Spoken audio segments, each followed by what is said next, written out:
Imagina viver trancado dentro de um quarto minúsculo durante quase 20 anos, sem poder sair, sem poder estudar, sem sequer receber um abraço. Agora imagine que quem fez isso com você não foi um estranho, mas alguém da própria família.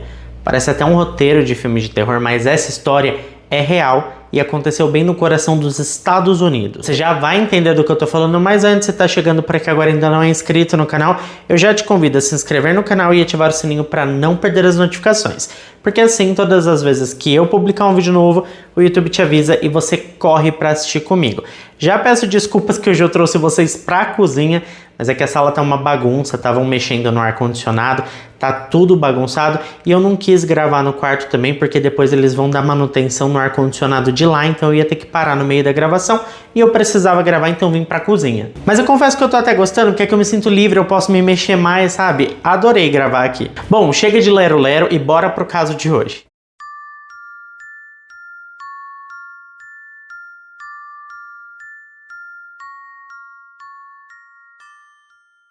Hoje eu vou contar como um menino, arrancado da infância ainda pequeno, passou 2 décadas em completo isolamento, enfrentando fome, medo e abandono dentro da casa onde deveria ter sido protegido. E mais, com uma coragem impressionante, ele arquitetou a sua própria fuga e finalmente reconquistou a liberdade. Se você gosta de histórias que chocam, que revoltam, mas que também inspiram, fica comigo até o final, porque essa aqui é uma daquelas que vai só ladeira abaixo do início ao fim. Tudo começou lá no estado de Connecticut, nos Estados Unidos, em uma cidade chamada Waterbury. É lá que vivia um menino que, por razões de proteção, até hoje tem a sua identidade mantida em sigilo e preservada. Mas o que se sabe é que ele nasceu em 1993, fruto do casamento do Craig Sullivan e da Tracy Vallerland. Infelizmente, o começo da vida desse garoto já foi marcado por uma série de rupturas. Quando ele ainda era bem pequeno, seus pais se separaram. Pouco tempo depois, a sua mãe biológica praticamente sumiu da sua vida, deixando ele para o pai cuidar. E não demorou muito para que uma figura nova surgisse nessa história. Uma mulher chamada Kimberly Bowley, que se casou com o Craig em 1995, adotando o sobrenome Sullivan. Do lado de fora, a família parecia uma família comum. O Craig e a Kimberly tiveram 2 filhas juntos, a Alyssa e a Jamie. E quem olhava de longe via aquela família margarina, de comercial de TV, sabe? Mas por trás daquelas paredes, especialmente para o menino, a realidade era bem diferente. Desde muito cedo, quem convivia com ele notava que havia algo errado.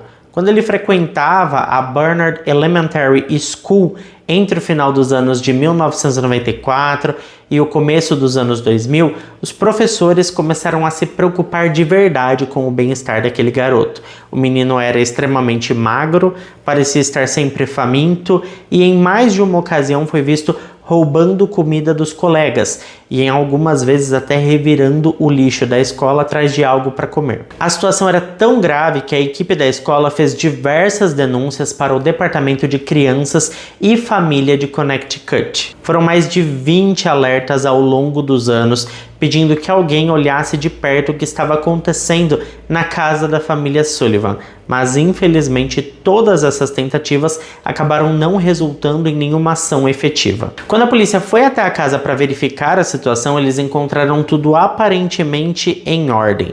A casa era limpa, arrumada e o menino, claramente instruído pela madrasta, dizia que estava tudo bem, que não havia problema algum.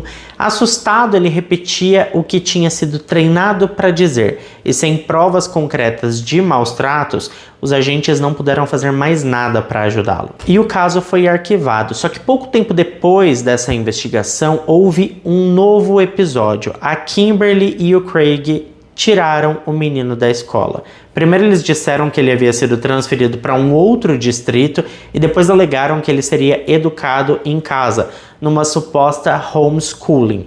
Mas a verdade é que a partir dali, ele simplesmente desapareceu do radar da sociedade. Era como se simplesmente aquele garoto tivesse sumido do mapa. O diretor da escola na época, o Tom Pennone, nunca esqueceu daquele garoto. Em entrevistas recentes, ele contou que o caso o assombrou por anos. Segundo ele, uma criança de 10 anos não some assim num estalar de dedos sem deixar rastros. E infelizmente, o Tom estava certo em desconfiar, porque aquele desaparecimento marcou o começo de um longo e sombrio capítulo na vida daquele garoto. Enquanto seus colegas seguiam a vida, cresciam, faziam amizades, estudavam, o garoto era trancado em um pequeno quarto nos fundos da casa do Sullivan, um espaço minúsculo de apenas 2,40 metros por 2,70 metros, sem aquecimento no inverno, sem ar-condicionado no verão, sem estrutura para alguém habitar aquele cômodo. Aos poucos, o que começou como restrições disfarçadas virou um cárcere completo. No começo ele ainda podia sair de vez em quando para as tarefas domésticas, mas com o passar dos anos a Kimberly foi endurecendo as regras. Ela trancava a porta com trancas cada vez mais fortes, cortava ainda mais a sua liberdade, a sua comida, o seu contato com o mundo. Tudo era controlado, limitado, sufocado. A energia elétrica daquele cômodo era desligada. E assim a infância daquele menino foi se apagando ano após ano. Com o tempo, o quarto onde aquele menino era mantido foi transformado em uma prisão ainda mais fechada. No início ainda havia um certo movimento. A madrasta o soltava, para ir no quintal, tomar um sol, utilizar o banheiro, mas com o tempo foi cárcere total mesmo. Fechou tudo e ele não podia sair mais de lá de dentro. E se ele tentasse escapar, as consequências eram severas. A cada tentativa de buscar comida escondido, a cada pequeno ato de resistência, a Kimberly respondia com ainda mais punições. Punições físicas e psicológicas. As refeições também eram controladas de forma cruel. Ele recebia apenas 2 sanduíches por dia, normalmente de atum, ovo ou manteiga de amendoim, e 2 pequenas garrafinhas de água de 300 ml e às vezes de 500 ml. Não tinha mais do que isso. O que é bizarro é que a gente sabe que um ser humano precisa de pelo menos uns 2, 3 litros de água por dia. E aquele menino, quando tinha sorte, conseguia tomar 1 litro. Então vocês já imaginam o jeito que ele estava. Era assim, realmente de partir o coração. Mais tarde, depois que ele escapou disso tudo, ele disse que todos os dias ele terminava com fome. Todo santo dia com fome e sede. O seu único passatempo era tentar, através de uma fresta bem pequena que tinha ali na janela, conseguir enxergar os carros passando, algumas árvores e ouvir alguns sons da rua, porque ele não tinha muito mais o que fazer naquele lugar. Quando chegava o inverno, aquele pequeno quarto ficava congelante, aquele menino passava dias e dias com frio. E no verão, o calor era sufocante, porque era tudo fechado, então não ventilava, não tinha uma ventilação adequada. Ficava tudo muito, muito quente. E foi assim que ele foi aprendendo a sobreviver no limite absoluto da resistência humana. Porque a higiene pessoal também era muito precária. Não tinha banheiro dentro do quarto, então ele precisou desenvolver técnicas de sobrevivência para lidar com necessidades básicas e não ficar ali envolto a todos os dejetos que ele produzia. Ele acabou criando um sistema artesanal com garrafas e canudos para conseguir fazer as suas necessidades sem sair do quarto e não ficar com tudo aquilo ali em torno dele. Ele mesmo montou uma engenhoca para escoar o que podia por uma fresta na janela. Era humilhante, mas era o único jeito de se livrar daquilo. E durante muito tempo ele ainda tentava manter a sua mente viva, sonhando com um futuro melhor. Do lado de fora da porta, um rádio tocava praticamente o dia todo. A Kimberly deixava o aparelho ligado, principalmente para abafar possíveis ruídos vindos do quarto, como movimentos ou pedidos de ajuda. Até porque ele pedia ajuda, mas com o tempo parou, porque ele não via mais sentido nisso. Ele sabia que ninguém ia tirar ele daquele lugar. E aí aquele rádio acabou se tornando um pouco de entretenimento, porque através dele ele escutava notícias, jogos de basquete, corridas, qualquer coisa que pudesse alimentar a sua mente para tentar fugir da sua realidade. Dentro do quarto tinha um pequeno dicionário que ele usava para tentar aprender novas palavras. Ele guardava datas, acompanhava calendários improvisados e marcava o passar do tempo, observando as estações do ano para tentar ter uma dimensão do que estava acontecendo lá fora, do lado de fora daquele quarto, do lado de fora daquela casa. Era a maneira que ele encontrou para simplesmente não enlouquecer. E os anos foram passando desse jeito mesmo. E eu falo que essa história é quase que a história da gata borralheira invertida, com um menino, digamos assim. Porque enquanto ele estava lá nessas condições, as suas irmãs mais novas, que eram filhas da Kimberly, levavam uma vida normal. Saíam para eventos, recebiam visitas, estudavam e trabalhavam. Ele seguia preso lá no quarto e as meninas aproveitavam a vida. Segundo o que ele relatou depois, tudo fazia com que ele acreditasse que se alguém soubesse da sua existência, todos na casa sofreriam. Então existia muito essa manipulação psicológica de que ele não podia fazer muito barulho. Quando fazia, eles utilizavam o rádio para abafar, para tornar qualquer resquício de que o garoto vivia naquele quarto totalmente silencioso. E ele pensava que se alguém descobrisse alguma coisa sobre ele, todos na família sofreriam. E eu fico chocado que o pai dele aceitava tudo isso. Era o seu único parente de sangue, mas não fazia nada para defender o filho. E aí, gente, o Craig acabou ficando doente, tá? Ele ficou numa cadeira de rodas e a esperança que ainda restava para o menino de sair daquele lugar com a ajuda do seu pai começou a definhar de vez. O Craig já era um homem omisso, alguém que mesmo vendo o que acontecia sob o seu teto, não intervinha. Ele também tratava diferente o filho das filhas, como se o garoto fosse um intruso. Mas a sua simples presença, de alguma forma, ainda representava uma barreira mínima entre o garoto e a madrasta. E em janeiro de 2024, tudo mudou de vez, porque o Craig faleceu, deixando a Kimberly como a única autoridade naquela casa. E foi aí que a situação, que já era desumana, se tornou ainda mais brutal. Sem ninguém para servir de testemunha, a Kimberly aumentou ainda mais o confinamento e a crueldade.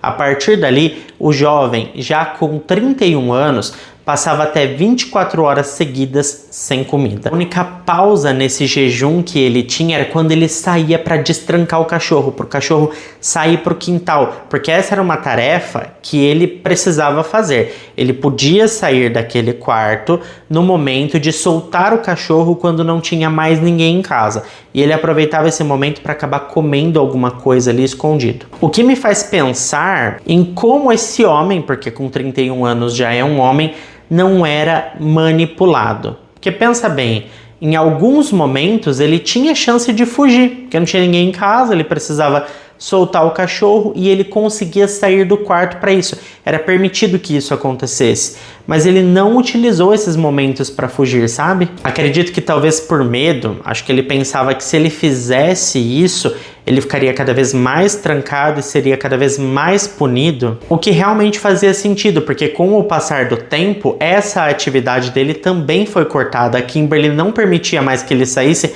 nem para destrancar o cachorro, nem para deixar o cachorro ir para o quintal. E ele ficou 100% preso, sem nenhuma folga. E foi aí que ele teve coragem para dar o passo mais arriscado e mais libertador de toda a sua vida. Vendo que não tinha mais nem aquela pequena liberdade de sair para soltar o cachorro, ele percebeu que era hora de agir. Ele precisava de liberdade. Foi aí que no dia 17 de fevereiro de 2025, depois de quase 20 anos vivendo como um prisioneiro invisível dentro da própria casa, aquele jovem decidiu que não podia mais esperar. Ele sabia que se continuasse ali, talvez não sobrevivesse muito mais tempo. Seu corpo já estava fragilizado, pesando pouco mais de 30 quilos, mesmo tendo quase 1,80 m de altura. E a sua mente, apesar de incrivelmente forte, já começava a sentir o peso insuportável dos anos de isolamento e dos maus tratos que ele recebeu. Ele sabia que precisava fazer algo extremo, algo que finalmente forçasse o mundo a ver que ele existia. E naquela noite, enquanto a casa estava silenciosa e a Kimberly dormia em seu quarto tranquilamente, o jovem pôs em prática um plano que havia amadurecido em sua cabeça por muito tempo, usando materiais que havia conseguido esconder aos poucos, papel de impressora, álcool em gel e um isqueiro antigo que encontrou algum tempo antes no bolso de uma jaqueta que pertenceu ao seu pai. Ele decidiu provocar um incêndio. Ele sabia que era perigoso, sabia que poderia morrer queimado antes de ser salvo, mas para ele, morrer tentando ser livre era melhor do que continuar vivendo daquela forma e morrer ali trancado dentro daquele quarto. Então, com as mãos trêmulas, ele organizou as folhas de papel no chão do pequeno quarto, espalhou o álcool em gel e, com o coração disparado, com muito medo, ele acendeu uma chama. O fogo se espalhou muito rápido e assim que as chamas começaram a crescer, ele começou a gritar bem alto, batendo contra a porta, chamando a atenção, tentando de todas as formas que alguém, qualquer pessoa, percebesse o que estava acontecendo ali dentro. A Kimberly acordou com o cheiro da fumaça e ela correu até o andar de cima, mas ao se deparar com o fogo, a prioridade dela não foi salvar o enteado. Imagina, vocês acham mesmo que essa seria a prioridade dela? Ela saiu da casa sozinha, deixando o jovem preso no quarto em chamas. Do lado de fora, ela chamou o serviço de emergência, relatando um incêndio em sua residência. E foi assim que, por ironia do destino, os bombeiros e a polícia finalmente chegaram até ele. Quando os bombeiros entraram na casa tomada pela fumaça, eles encontraram o jovem desfalecido perto da porta. Seu corpo era tão frágil que parecia de um menino de 12 anos. Ele estava sujo, desnutrido, com os cabelos embolados e os dentes deteriorados, os poucos que sobraram, tá? Ele parecia uma sombra da pessoa que deveria ser um ser humano, mas ele ainda estava ali, estava vivo, e ao ser carregado para fora da casa, com o pouco de força que lhe restava, ele disse quatro palavras que mudariam tudo. Eu queria minha liberdade. Essas palavras foram suficientes para fazer os bombeiros e policiais perceberem que o incêndio era apenas a ponta do iceberg. Algo muito mais sombrio havia acontecido naquela casa durante vários anos, talvez décadas, e o jovem foi levado imediatamente para o hospital em estado crítico.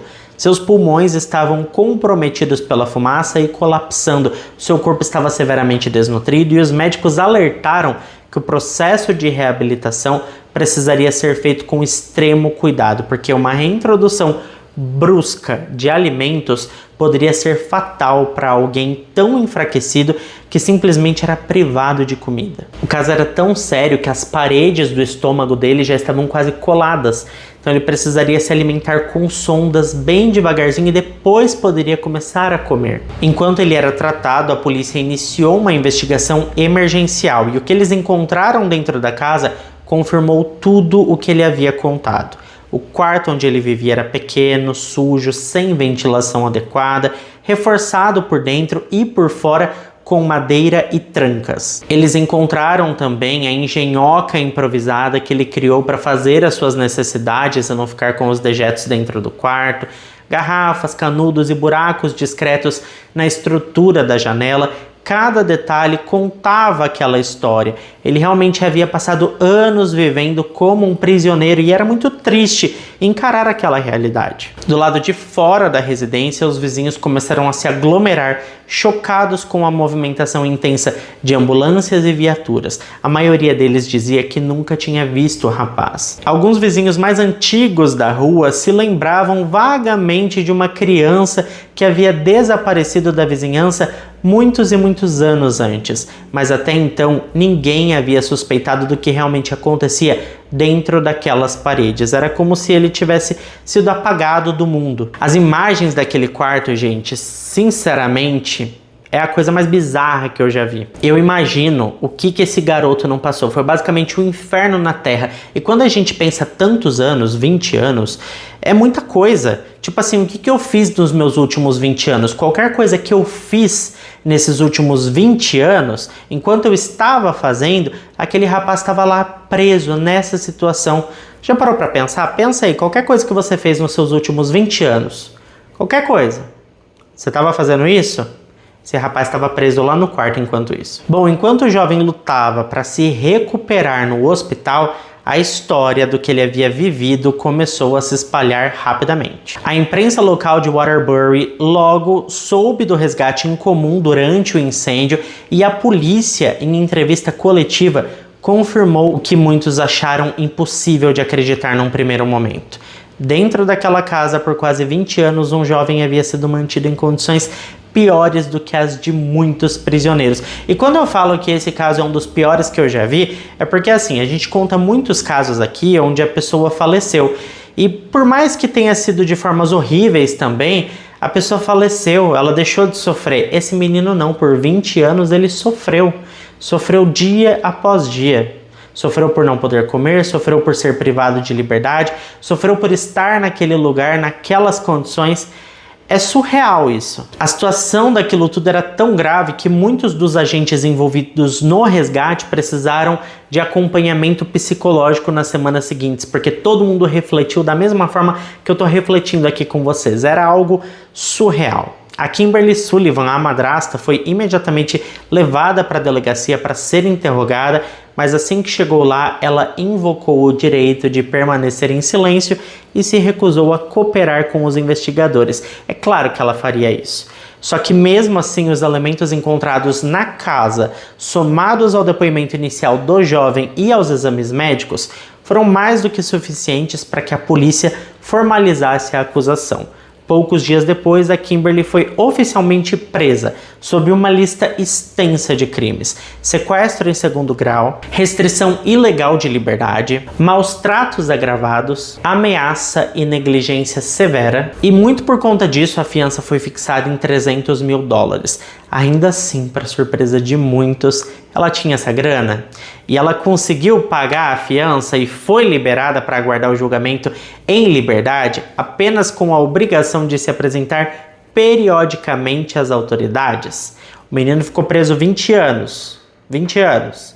Ela pegou $300 mil, deu lá e foi libertada. É claro que a indignação da comunidade foi imediata. Afinal, como que alguém acusado de manter um ser humano preso durante 2 décadas poderia caminhar livremente pelas ruas como se nada tivesse acontecido? A imprensa passou a pressionar ainda mais as autoridades para fazer alguma coisa, cobrando respostas. Afinal, não era apenas uma história de uma madrasta cruel, era muito mais do que isso. Era um retrato de falhas sistêmicas. Como que essa mulher estava na rua, como que fixaram em só $300 mil, ela tinha essa grana, pagou e estava ali andando livre, leve, solta. Claro que o sistema de proteção à criança também foi muito criticado. Afinal de contas, por que não investigaram direito quando o menino foi retirado do sistema escolar?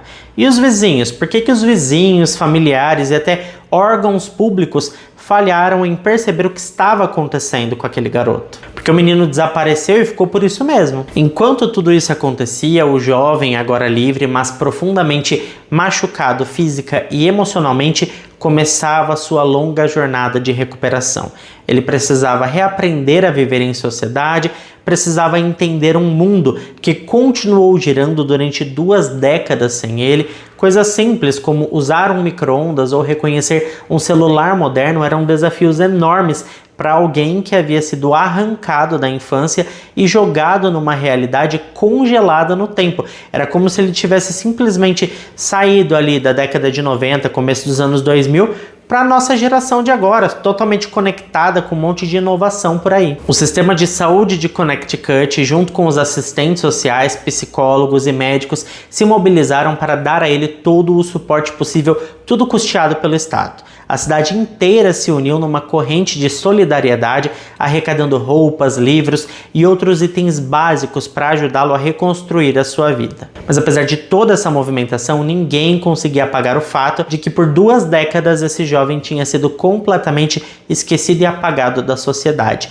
Não por acidente, mas porque alguém decidiu que ele deveria ser invisível, que ele não deveria existir. Simplesmente por puro egoísmo ou talvez ciúmes. Talvez ela quisesse que as suas filhas tivessem mais protagonismo dentro de casa e o seu enteado não podia participar disso? Tudo isso era muito doloroso. O fato de que toda aquela dor foi silenciosa, escondida dentro de uma casa aparentemente comum numa rua tranquila de uma cidade pacata. A Kimberly Sullivan, que na vizinhança até então era vista como uma mulher comum, educada, com aparência discreta, agora era tratada como símbolo daquilo que é de mais cruel e dissimulado no ser humano.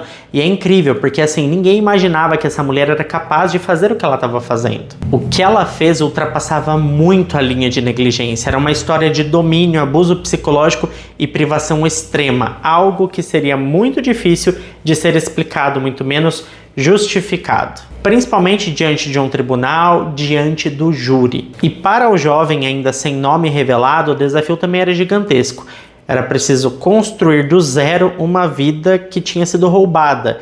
Ele não teve a chance de ser jovem e agora ia ter que lidar com tudo isso e aprender o seu lugar no mundo do dia para a noite. Bom, depois da prisão e da liberdade da Kimberly Sullivan, o que se seguiu foi um verdadeiro terremoto dentro dos tribunais de Connecticut. O caso ganhou proporções gigantescas, saindo da mídia local e chegando às manchetes nacionais. A acusação era pesada e havia uma intenção clara do Ministério Público de mostrar que o que aconteceu com aquele jovem não foi um descuido ou uma negligência simples. E havia sim esse interesse no Ministério Público porque a defesa dela já estava tentando projetar isso, tá? Foi dito que a Kimberly contratou ótimos advogados e que a defesa dela ia negar tudo. O advogado dela afirmou à imprensa que a Kimberly sempre cuidou do enteado, que ele era livre para circular pela casa e que recebia alimentação adequada, mas que se recusava a comer. Ele chegou até a sugerir que o estado físico do rapaz se devia a uma condição médica não diagnosticada e que a culpa não era da Kimberly, mas sim dos médicos que não entendiam o que aquele garoto tinha. Que pessoal descarado, né? Bom, para o público essas declarações soaram como um insulto. Como alguém poderia acreditar que um homem de 32 anos, pesando 30 quilos, com dentes destruídos, cabelo embaraçado e marcas evidentes de confinamento, estivesse em boas condições, estivesse sendo bem tratado e que tudo aquilo era só uma questão médica. Bom, o processo começou a tramitar, reunindo depoimento de vizinhos, ex-professores, médicos, assistentes sociais e, claro, do próprio sobrevivente. Cada nova informação que surgia apenas reforçava o horror da história. Aquela história era real. Ex-diretores da escola primária confirmaram que haviam feito mais de 20 denúncias ao serviço social entre 1999 e 2005. Ex-colegas de escola apareceram e lembravam do menino magro, sempre pedindo comida e tentando pegar restos do lixo. Médicos que o avaliaram descreviam os efeitos da desnutrição crônica no corpo dele, comparando o seu estado físico ao de sobreviventes de campo de concentração. Bom, esse caso ele é super recente, o processo ainda está em andamento e a Kimberly ela segue respondendo às acusações em liberdade, mas a pressão para que ela seja encarcerada e aguarde esse julgamento presa é enorme. Quando for julgada, se for considerada culpada, ela pode pegar uma pena que vai de 20 anos até prisão perpétua, sendo que muita gente acredita que vai ser prisão perpétua mesmo. E na minha análise, nada mais justo que ela seja realmente condenada à prisão perpétua, porque ela tirou 2 décadas desse menino e ela viveu a sua vida tranquilamente. Tá na hora de alguém tirar alguma coisa dela, no caso a liberdade. O que vocês acham? Vocês acham que ela deve ser condenada à prisão perpétua ou deve receber uma pena mínima? Eu acho um absurdo essa mulher estar respondendo em liberdade. Da onde é que ela tirou esse dinheiro? É capaz dela ter pegado esses 300 mil dólares para pagar a sua fiança do pai do garoto. E aí a gente vai ter realmente a história ali da gata borralheira, porque é bizarro demais. Bom, conta pra mim o que vocês acham disso tudo. Muito obrigado a quem ficou até aqui comigo. Se ficou até aqui, não esquece de deixar o seu like, que ajuda muito na divulgação do canal. Eu fico por aqui, beijo grande pra todos vocês e até o próximo vídeo.